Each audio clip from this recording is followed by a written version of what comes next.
Sveiki sugrįžę ar atvykę į tinklalaidę Be abejo turbūt tiesa. Pokalbius, kuriuose ieškome, kuo skiriasi tikrovė nuo stereotipų ir kaip žmogaus teisės paveikia mūsų kasdienybę.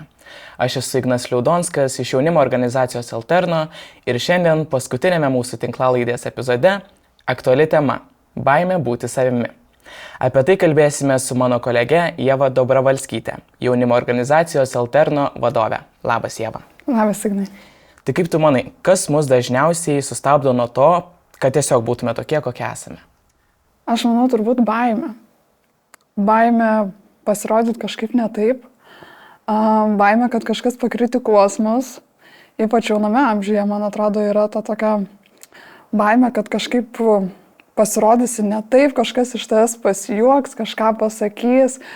Tai turbūt pagrindinis ir dalykas yra baimė. O kaip tau atrodo, šiaip kaip ir atsakėjai klausimą, kad jauni žmonės ir bijo būti savimi, bet dėl ko būtent? Gal dėl kažkokio visuomenės spaudimo, ar tiesiog kaip patys save matom? Jaunas žmogus, aš save prisimenu, kokios 14-15 metų, kad tu dar nežinai nei kas tu esi, nei ko tu nori ir nei koks tu esi, nei koks tavo stilius, nei kaip tu nori rengtis. Ir daug tokių klaustukų yra iš tikrųjų. Ir dar iš aplinkos tas toks spaudimas, kad tu turi gerai mokytis, tu turi tam gražiai atrodyti, tu turi kažkokį karjeros kelią turėti. Tai kažkaip manau, kad tai ir priveda prie tos baimės išreikšti save, būti savimi. Plus prisideda turbūt aplinka. Vis tiek jauname amžiuje norisi turėti draugų, norisi pritapti prie kompanijos. Ir dažnai tas bandymas pritapti prie savo aplinkos neleidžia būti savimi. Pristabdo, išreikšti save kažkaip. Tai manau taip. Jo, aš taip pat manau, kadangi tiek kai kai tave bando lyginti su kažkuo, tarkim, tai ir tu pats savim pradedi abejoti tikriausiai. Taip. Tai, o esi pastebėjusi, kad jaunimas dažnai slepia, pavyzdžiui, savo tikrus interesus, ten požiūrį, tapatybę, kad tiesiog pritaptų? Tai taip, kaip ir minėjau, kad turbūt kai bandai, kai nori turėti draugų, nori turėti didelę kompaniją, tai dažnai atsitinka taip, kad susitapatini su tais žmonėmis. Galbūt draugai mėgsta, nežinau, vakarėlius, pasibūti savaitgalį, o tau nėra tai priimtina, bet tu nori būti toj draugų kompanijoje. Tai dažniausiai taip ir elgiesi, kaip ir jie. Tai turbūt tai yra, manau. O ta baimė, ką jinai gali pakeisti, ta prasme, gal kaip žmogus kalba, rengiasi, ką veikia, ar ko vengia galbūt? Aš manau, kad baimė labiausiai pristabdo prie tikslų siekimo. Nes dažnai su ta baime ir norėjimu pritapti prie kitų pamiršti savo tikslus ir to, ko iš tikrųjų giliai viduj nori. Nes tas buvimas, kad ir tarp draugų, užsiėmimas ne savo pomėgiais, sustabdo siekti tų tikslų dažniausiai. Ir aš manau, kad tai yra toks galbūt išaugamas dalykas, galbūt taip galiu pasakyti, nes metams bėgant pradedi jau galvoti apie tai, kad reikia kažką siekti gyvenime, kažką daryti ir pradėti užsiimti tais pomėgiais, kuriuos tu mėgsti. Ir aišku, metams bėgant keičiasi ir tos kompanijos, ir tie draugai keičiasi. Tai pradedi tiesiog pažiūrėti save, rūpinti savimi ir siekti to, ko pats nori. O kas šiandien laikoma normaliu jaunu žmogumi ir kaip tai veikia tuos, kurie jaučia, kad neįsipaišo į rėmus? Tas žodis normalus toksai, nesakyčiau, kad aš esu normali. Tas toks žodis normalus, sakau, toks man labai keistas ir nenorėčiau jo vartoti. Ir ne vieną kartą esu irgi išgirdusi tokių dalykų, kad galbūt vyresni, nenoriu diskriminuoti vyresnių žmonių, bet esu išgirdus, mano laikais, tai mes čia, nežinau, ėjom į šokių būrelius, į konkursus dalyvavom ir panašiai, o dabar jaunimas to nebedaro. Tai reikia suprasti, kad tas jaunimas irgi keičiasi ir jie turi ir skirtingus pomėgius ir keičiasi kartos. Ir keičiasi ir tas laisvalaikio praleidimo būdas, galbūt pomėgiai, interesai. Nežinau, ar atsakiau į tavo klausimą, turbūt truputėlį ir nukrypau. Viskas gerai. O tai Kaip manai, iš kur ateina šitas nepasakytas standartas būti visada energingam, kūrybingam, tobulai atrodyti, žinot, ko nori iš gyvenimo?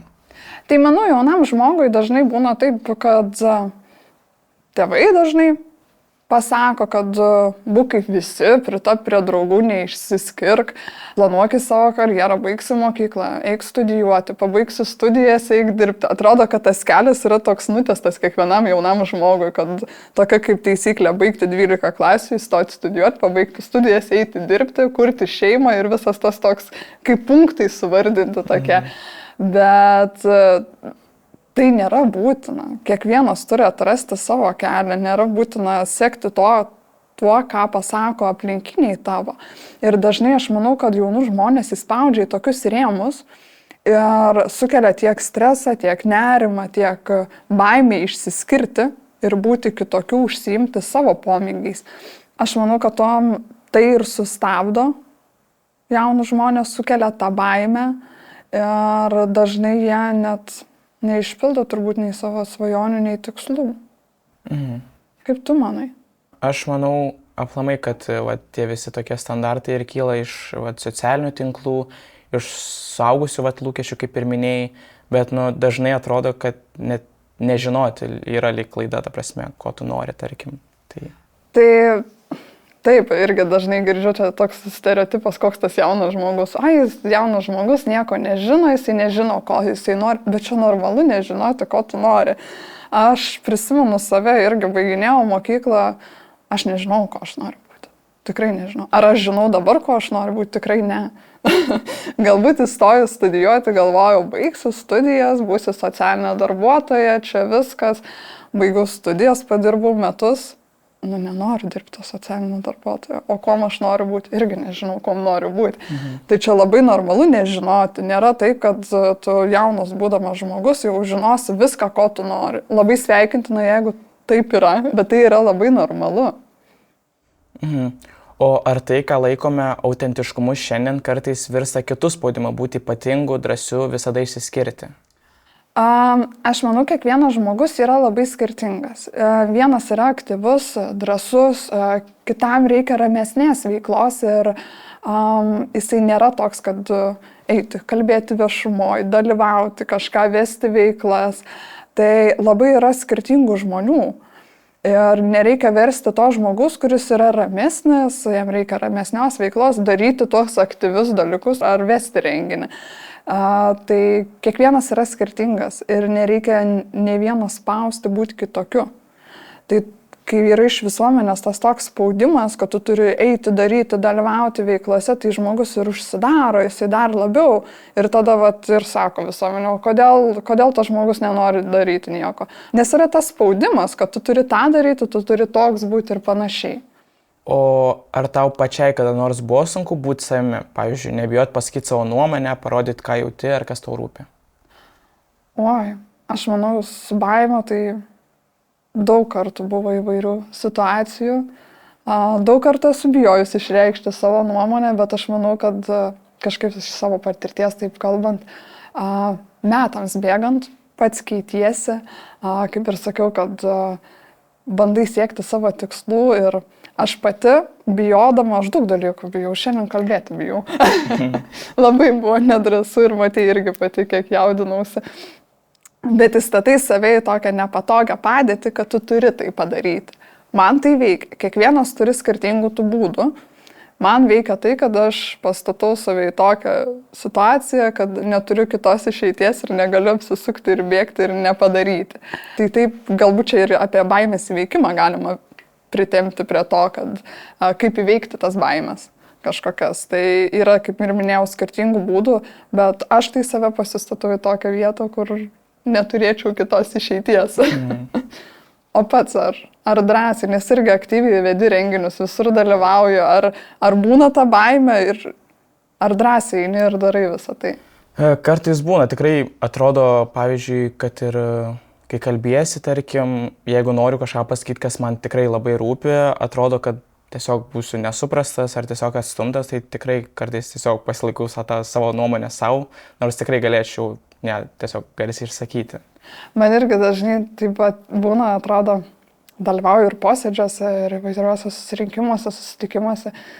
Ir kai pradėjau šitoj veikloje dalyvauti, būdavo dažnai, kad turiu mintyje, ką noriu pasakyti, bet galvoju, ar neskambės kvailai, ką aš pasakysiu. Gal nesakyti, gal čia neteisingai yra, bet iš tikrųjų nėra neteisingo ar blogų atsakymų. Reikia tiesiog bandyti ir sakyti, reikia nebijoti, bet aš tai manau, kad reikia pabiškai drąsinti save ir eiti prie to, nes nėra lengva tai paimti ir pasakyti savo nuomonę, kai aplinkui tiek daug yra iš tikrųjų ir to spaudimo, ir to kritikavimo galbūt. Manau, reikia aplinkoje turėti tų žmonių, kurie tave palaiko ir stiprinti ir savo visą laiką pasakyti, kad nieko neatsitiks. Nieko neatsitiks, jeigu aš čia dabar pasakysiu nesąmonę. Nieko neatsitiks, jeigu neteisingai atsakysiu kažką. Svarbu parodyti save ir pasakyti savo nuomonę. Tai aš tavęs ir norėjau paklausti, kas padėjo tau visą tai pakeisti. Tai tu minėjai, kad pasistatai save į nepatogią situaciją, o galbūt buvo kažkokių žmonių, kurie tave palaikė. Taip, iš tikrųjų, aš kažkaip labai bijojau daug dalykų daryti. Bijojau pradėti dirbti su projektais, bijojau vesti renginį ar mokymus vesti. Bet aš turėjau tokią stiprią svajonę, kad aš taip noriu tą daryti. Ir mano toks tikslas buvo, aš noriu vesti mokymus, aš noriu tą veiklą užsiimti. Ir supratau, kad reikia tą baimę įveikti, nes nepradėsiu. Nebus taip, kad 10 metų galvosiu apie tai, kad noriu, bet niekaip nepradedu, nepadarau tą pirmą žingsnį. Priverčiau save, tai pradėti. Aišku, tai padėjo ir aplinka, dėl to, kad turėjau labai nuostabių žmonių aplinkui save. Turėjau autoritetus, kurie mane stiprino turbūt.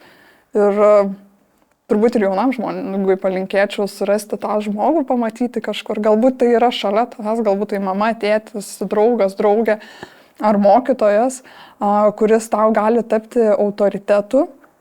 Ir kai pagalvoju, aš turėjau autoritetą ir pagalvoju, kad aš norėčiau taip darbuotis ir taip daryti kaip šitas žmogus. Ir man tai padėjo, dabar labai džiaugiuosi. Dabar atrodo, ko čia reikėjo bijoti. Aha. O ar tau kada nors teko rinktis tarp to, kas esi ir to, ko iš tavęs tikimasi? Ką pasirinkai ir kodėl? Prieš tai minėjau pradžioje pačioje, kad būna, kad tėvai tikisi iš tavęs daug ir tas toks galbūt spaudimas į rėmus. Nesakau, kad mano tėvai labai spaudė mane į rėmus, bet jie irgi, kaip visi tėvai tikėjosi, kad baigsiu mokyklą, pradėsiu iškart studijuoti ir panašiai. Bet aš galbūt irgi buvau kitoks biškelį vaikas, kitokia paauglė buvau ir nenorėjau studijuoti iškart baigus mokyklos. O kodėl nenorėjau, nes nežinau, ką aš noriu. Aš tikrai nežinau, ko noriu.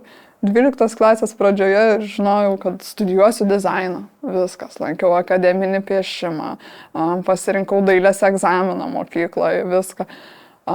12 klasės gale norėjau tiesiog greičiau baigti mokyklą ir tada sugalvojau, kad noriu su jaunimu dirbti. Ir noriu, kad studijuoti socialinį darbą. Aš dar prisimenu, jaunimo centre aš pati lankiausi ir viena jaunimo darbuotojai pasakiau, kad aš pabaigsiu socialinį darbą ir aš ateisiu čia dirbti. Taip ir įvyko, iš tikrųjų, 2,5 metų, 3 beveik metai ir atėjau ir jinai mano kolegė buvo dar.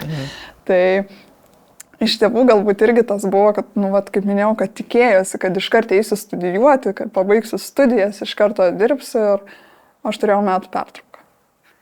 Ir labai džiaugiuosi tą metų pertrauką iš tikrųjų.